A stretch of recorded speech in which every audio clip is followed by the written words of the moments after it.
So my name is Raven Heavy Runner. My Blackfeet name is Coyote. It was given to me by Joseph Upham. It was his dad's name. His dad was Billy Upham.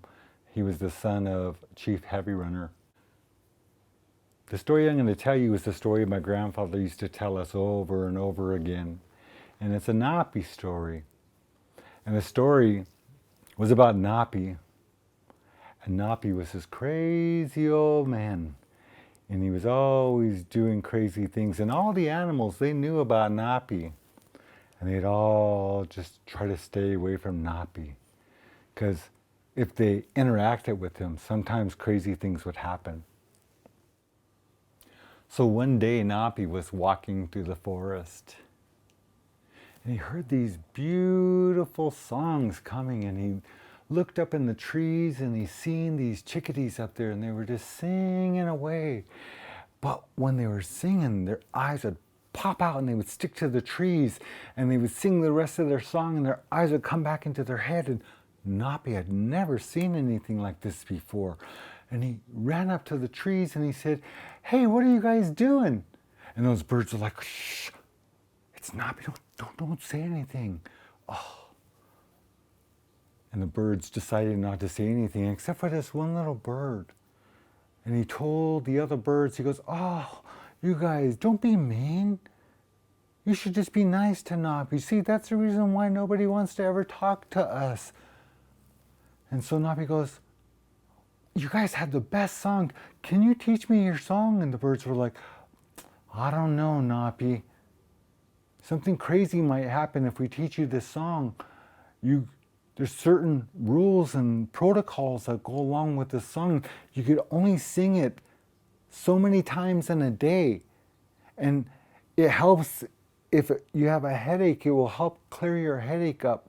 But you can't be singing it all the time." Oh no, I would never do that. So they talked amongst each other, and they finally decided they would go ahead and they would teach Napi this song.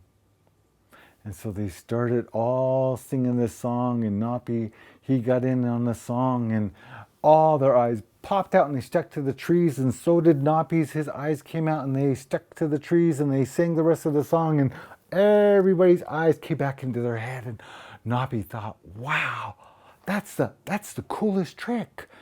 And the birds told him, they said, "Now Napi, you got to remember, you can only sing this song 4 times. Don't be going around singing the song all over the place."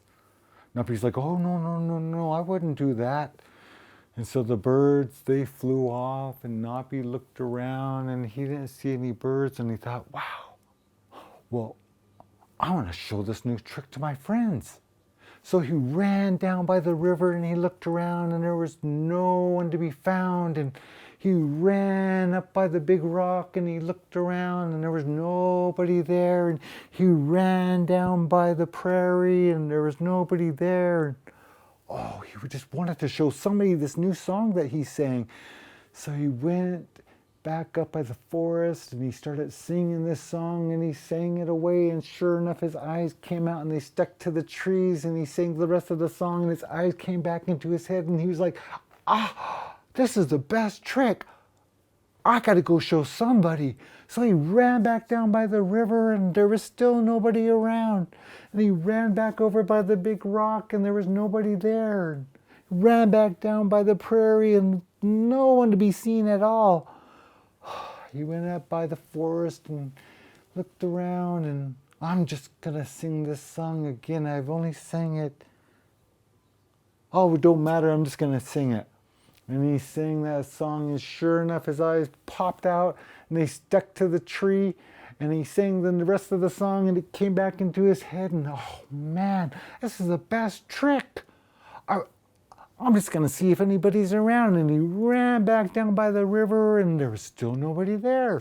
He ran back up by the rock, and there was still nobody there. Ran back down by the prairie, and still nobody around. Went back up by the trees, and I'm just going to sing this song again. And he sang that song again, and his eyes popped out and they stuck to the trees, and he sang the rest of the song, the eyes came back into his head, and wow. He counted, well, that was 4 times. Now if somebody comes around, they won't ever get a chance to see my trick today.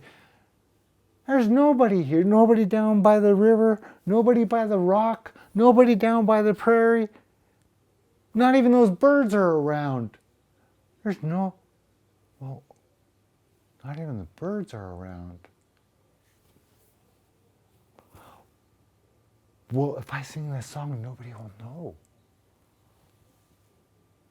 So he sang that song again, and his eyes popped out and they stuck to the trees, and he sang the rest of the song, and his eyes came back into his head, and he sang the song again, and his eyes popped out and they stuck to the trees, and he sang the song, the rest of the song, and it came back into his head, and he sang the song again, and his eyes popped out and they stuck to the trees, and he sang the rest of the song, and his eyes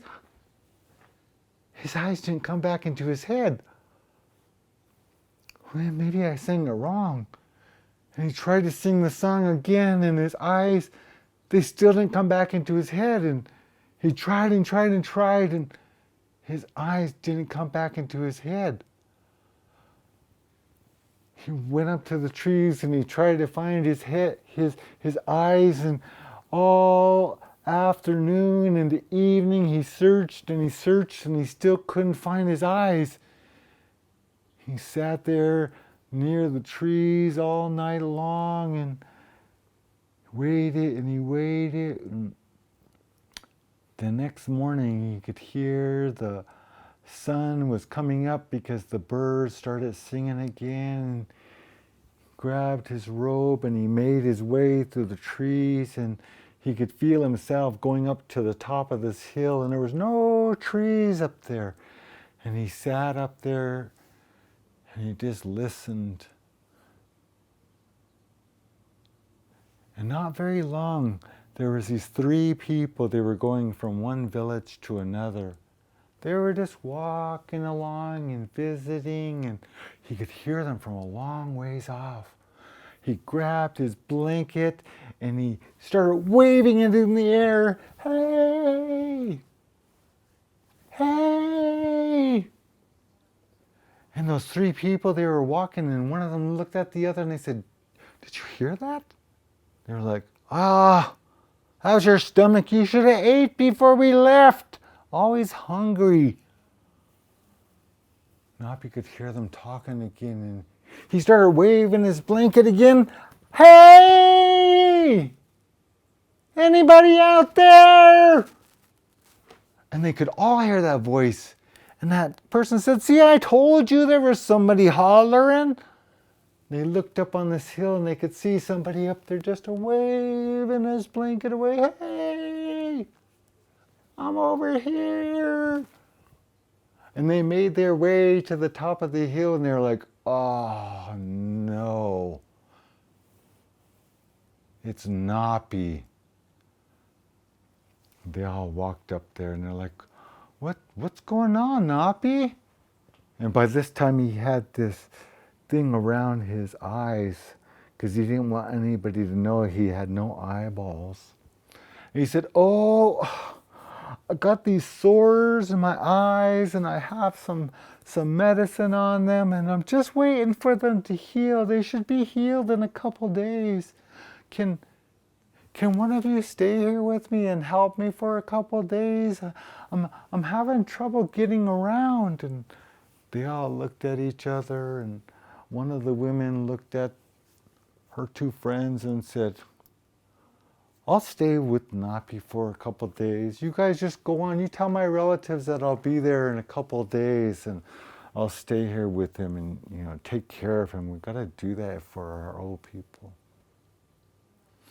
So those 2 people, they headed off to where they were going, and that woman and Napi went down into the where the trees were at, and there was a clearing down there. And that woman, she goes, "Well, just so that you know where I'm at, I have these deer hoof bells. I'm going to put them on my belt, and that way if you hear me walking around, you'll know that's where I'm at, so you don't bump into me." Napi's like, okay, all right. She goes, well, I got some meat here that I was gonna share with my family, but we'll eat on it. And I'm gonna go into the woods and I'm gonna get some firewood for us. You grab some of those long sticks over there and you make us a lean-to. So that woman, she took off. She headed off into the woods to go gather some wood. And Napi, he went over there. He was feeling around and he grabbed 3 poles and he made a tripod for them to start the lean-to, and went back into the forest and felt around and grabbed another one, came back out and couldn't find that first lean-to that he was starting in. He just made another one and headed back into the trees and grabbed some more and came back out, and he couldn't find that first 2 that he made. So he put another lean-to up, and by the time that woman came back, he had lean-tos all over in that meadow. And Napi, what are you doing? It's almost nighttime and you're just messing around. You got these lean-tos all over the place. You know how some women are. They want their lean-to. No, they wanted to. No, they wanted to. You just tell me where you want it. We'll just bring them all together. Oh, that woman was just mad at Napi. Over here. So they brought all that wood together and they set their lean-to up. They were there for a couple of days. That woman started thinking to herself, Napi's eyes, they should be healed by now. Napi, no, just one more day. And so Napi was sitting there. He was just kind of scratching his head. And she said, that Napi, he must got bugs. Well, back then we didn't have that medicine they got today. They just had to pull them out one at a time. So she told Napi, you put your head here on my lap. I'm going to get those bugs out of your hair. Napi laid his head on that woman's legs and she started pulling out those bugs. Oh, that felt good, him laying there. Anybody mess with your hair? Geez, that feels good. Napi, he fell asleep. Just sleeping away, and she thought, I wonder how this Napi's eyes are healing. He says it's going to be one burnt day. I'm going to check. She reached underneath of that thing underneath of his, that was around his head, and he didn't have any eyeballs in his head, and she got scared and she jumped up and dropped his head on the ground, and all he heard was hollering, and she was running around camp just grabbing her stuff, and he didn't know what was going on. He just heard her hollering and he jumped up and he started chasing after her, and she got really scared because she thought, oh my God, he's got no eyes, but every place I go he's right behind me.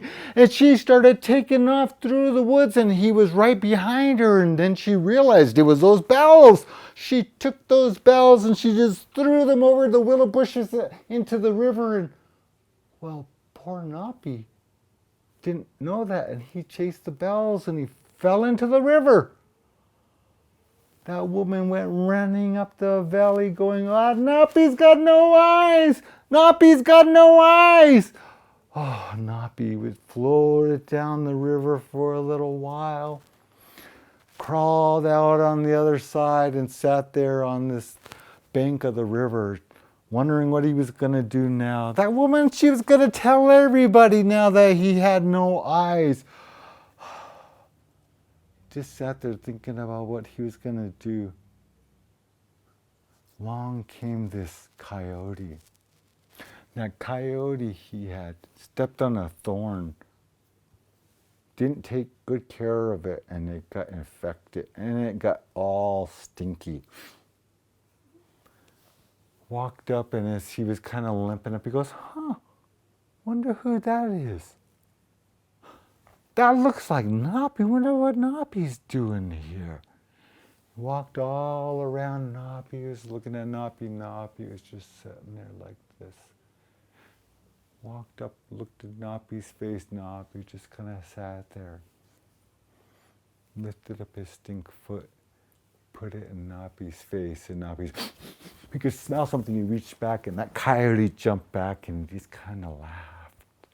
Went back up to Napi and stuck his stink foot in Napi's face again. Napi reached down, and that coyote jumped back again.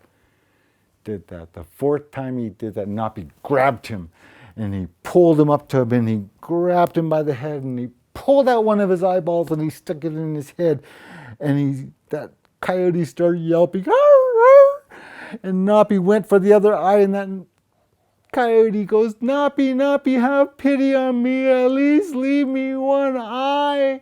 And Napi had pity on him and let that dog go, let that coyote go. And that's why sometimes these dogs around here, you see them, they got different color eyes. It's because Napi got one of their eyes. And that's the story that my grandpa told me when I was a little boy.